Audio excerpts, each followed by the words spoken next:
Imagina um mundo em que uma espada não é só uma arma, ela é um certificado de status. Um passaporte social, um objeto tão caro que às vezes vale mais do que um rebanho inteiro. E o detalhe, por muito tempo, ter uma espada não era normal, era coisa de elite. Rei, guarda do rei, campeão, nobre, gente que tinha acesso a metal, artesão bom e a uma economia que aguentasse bancar aquele luxo. E é por isso que a história da espada é uma história meio injusta, meio fascinante. Ela começa como um brinquedo mortal de poucos e vai virando, aos poucos, um padrão de guerra que muda o jeito de lutar, de organizar exército e até de imaginar poder. A gente vai do bronze ao ferro. E eu já te aviso, essa história tem tudo: tecnologia, fraude de mercado, colapso civilizacional, segredo industrial, moda militar e até um detalhe que pouca gente percebe. A espada só faz sentido de verdade quando um monte de outras coisas ao redor dela também fazem sentido. Vamos começar do começo. Antes da espada de verdade, o ser humano já sabia cortar e perfurar, claro. Tinha faca, punhal, machadinha, lança, só que espada é outra conversa. Espada é lâmina relativamente longa, feita para aguentar pancada, flexão, impacto, repetição.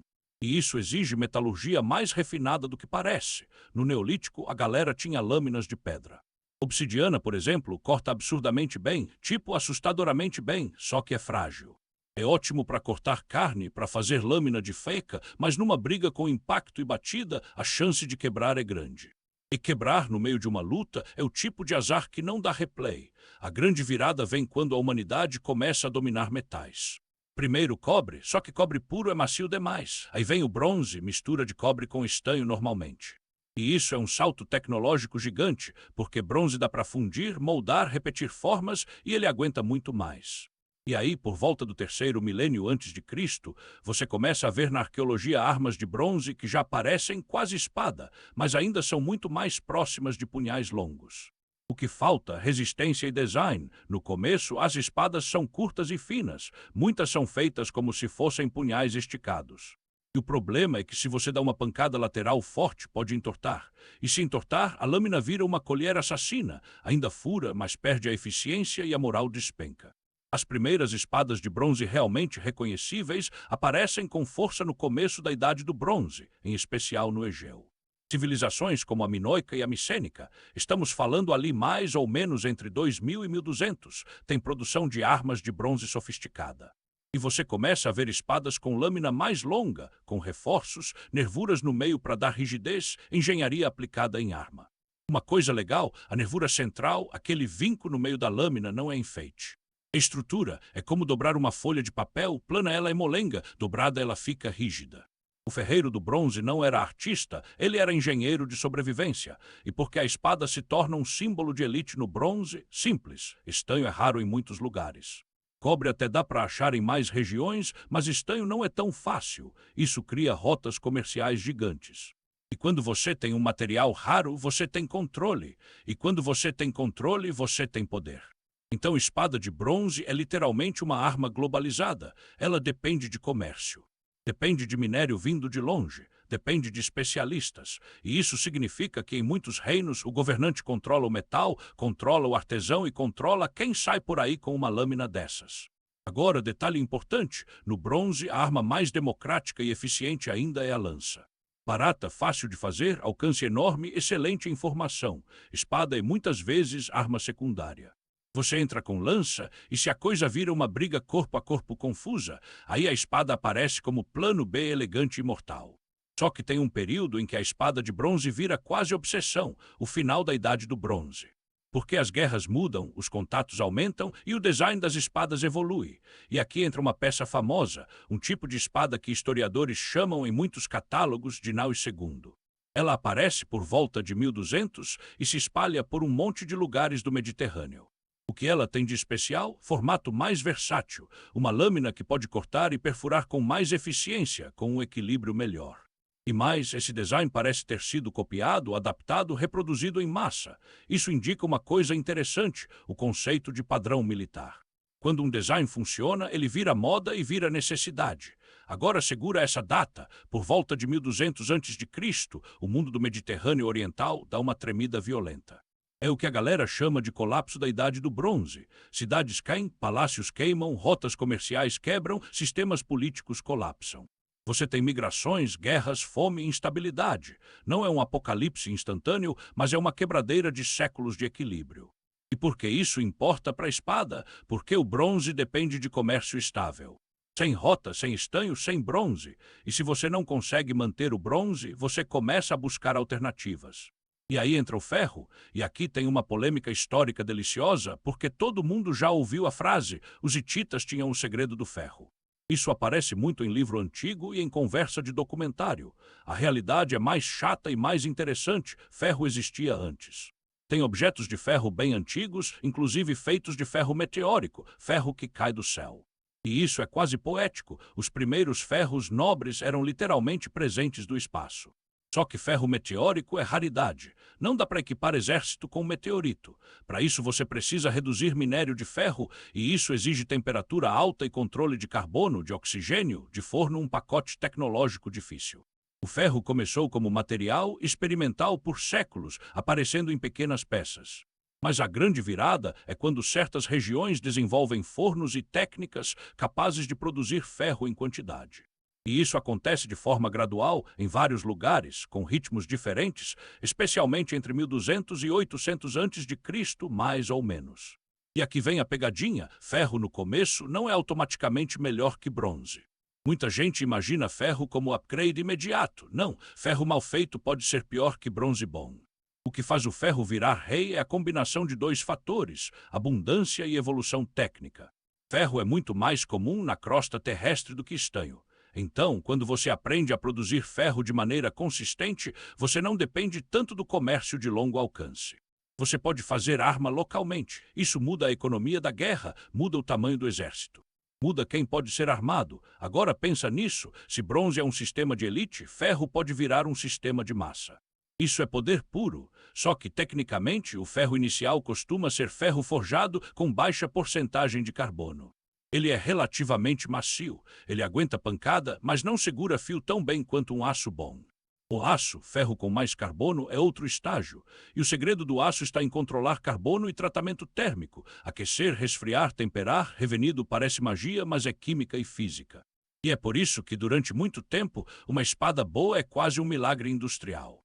Você precisa de minério bom, forno bom, martelo bom e conhecimento prático que passa de mestre para aprendiz. É literalmente uma tecnologia artesanal de alto nível, e aí a espada de ferro começa a mudar de forma. No bronze, como você funde, você molda. No ferro, você forja, você bate, estica, dobra, solda. Isso abre outras possibilidades e também traz outro problema: ferro pode ter impurezas. Você pode ter uma lâmina com pontos fracos, então os ferreiros começam a fazer coisas espertas. Uma delas é soldagem por forja. Juntar pedaços diferentes, às vezes com composições diferentes, para buscar equilíbrio entre dureza e flexibilidade. Outra é criar padrões no metal, não só por estética, mas porque isso pode melhorar a estrutura. Em muitos casos, o famoso padrão no metal, aquelas ondulações, é uma assinatura de técnica, não só enfeite. Mas calma, isso vai ficar ainda mais famoso séculos depois. Por enquanto, o ponto é: a espada deixa de ser só uma lâmina. Ela vira um projeto, um conjunto de decisões: quanto carbono, que formato, que espessura, que tipo de ponta, que equilíbrio. E isso conversa diretamente com o jeito de lutar. Se você tem muita formação fechada, escudo com escudo, lança para frente, a espada é secundária. Se a luta vira mais móvel, mais individual, mais quebra-formação, a espada cresce em importância. E isso varia por cultura, por terreno, por inimigo, por doutrina militar. Um exemplo clássico: os gregos com hoplitas usavam lança como arma principal. A espada era reserva. Os romanos, com o tempo, ficaram famosos pelo gládio, uma espada curta, eficiente em espaço apertado, ótima para estocar por trás do escudo. De novo, espada como solução para um estilo de combate. E aqui vem um detalhe que pouca gente comenta: a espada curta não é inferior à espada longa. Ela é diferente. Em formação fechada, com escudo grande, você não precisa de uma lâmina enorme para cortar no vento. Você precisa de algo que perfure rápido e volte. Isso é design, isso é doutrina. Isso é eficiência. Agora, voltando para nossa linha do tempo, quando entramos de vez na Idade do Ferro, entre 900 e 500 a.C., mais ou menos, você vê cultura se expandindo e criando armas de ferro em grande escala. Celtas, gregos, romanos, povos do Oriente Próximo, indianos, chineses, cada região tem seus caminhos e suas invenções. E aqui eu quero puxar um gancho geográfico. A China é um capítulo à parte porque, além do ferro, ela desenvolve produção de aço e técnicas avançadas relativamente cedo em algumas dinastias. E também tem uma tradição de espadas retas e lâminas especializadas, com evolução própria. Na Índia, você também tem metalurgia avançada em certos períodos, com exemplos famosos de ferro resistente à corrosão em monumentos, mostrando que o domínio do material era muito sério. Na Europa, os celtas popularizam espadas mais longas e técnicas que influenciam muito os romanos mais tarde. E tem até um papo curioso. Em algumas fontes antigas, você vê crítica e piada sobre espadas que entortam e o guerreiro precisa desentortar com o pé. Isso aparece associado a certos povos e certas lâminas. É difícil separar propaganda de realidade, mas a ideia é plausível. Ferro mal temperado pode entortar. E numa guerra, isso é humilhação. E aí você entende por que uma espada boa era tão valorizada.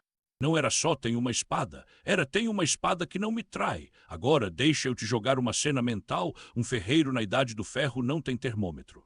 Ele não tem laboratório, ele olha a cor do metal, ele sente o som da martelada. Ele observa o comportamento do material, ele trabalha com experiência, é quase uma ciência empírica. E isso cria uma aura de mistério. Não é à toa que em muitas culturas o ferreiro vira uma figura quase mística. O cara mexe com fogo, com transformação com metal, ele pega pedra e faz arma. Isso é alquimia social. Isso dá prestígio, dá medo e dá respeito, e essa aura se cola na espada. A espada vira símbolo. E quando a espada vira símbolo, ela vira propaganda. Reis se enterram com espadas. Heróis são lembrados por espadas. Espadas ganham nomes, espadas viram herança, espadas viram prova de legitimidade. E esse fenômeno cresce com o tempo, mas ele nasce aqui, na raridade, na dificuldade de fazer, na diferença real de qualidade. E vamos falar de qualidade com um exemplo que eu adoro porque é quase uma aula de economia: falsificação. Sim, já existia a espada falsificada, no sentido de marca, assinatura, procedência. Se um ferreiro famoso fazia lâminas melhores, o nome dele virava valor, e onde tem valor tem golpe. Então você pode imaginar gente tentando vender lâmina ruim como se fosse de oficina boa. Isso é muito humano, isso é praticamente inevitável. Outra curiosidade, o formato da espada muda não só por técnica, mas por moda e por contato cultural. Quando povos lutam entre si, eles copiam arma que funciona, e às vezes copiam até o estilo. O inimigo usa lâmina curva e é eficiente em cavalo. Você começa a ver adaptações. O inimigo usa ponta melhor para perfurar armadura. Muda design. E aos poucos a espada entra numa corrida armamentista eterna. Arma melhora, defesa melhora, arma melhora de novo. Mas no nosso episódio de hoje, o ponto é a origem, como a espada vira possível e depois comum. No bronze, a espada é cara e limitada. No ferro, ela vira escalável. E quando algo letal vira escalável, a sociedade muda. Você arma mais gente, você cria exércitos maiores, você fortalece estados que conseguem produzir ferro. Você muda o equilíbrio entre aristocracia e massa, e isso não é automático, mas é uma tendência. E aí você consegue entender por que a Idade do Ferro é tão revolucionária. Não é só mudou o material. Mudou o sistema, mudou a logística, mudou a política, porque guerra é logística com violência. Espada é, em parte, logística congelada em metal. Agora, para fechar com um gancho forte para o próximo, a gente falou do nascimento e da virada do bronze para o ferro. Mas a espada ainda vai passar por outras metamorfoses absurdas. Vai vir a era em que cavalo, sela, estribo e armadura fazem a espada crescer, mudar de uso e virar quase um cetro de poder. Vai vir a era em que aço de alta qualidade vira vantagem estratégica. Vai vir a era em que certas espadas viram lenda, e algumas lendas são exagero, mas muitas lendas têm um fundo de realidade. Uma lâmina boa no mundo de lâminas ruins parece sobrenatural.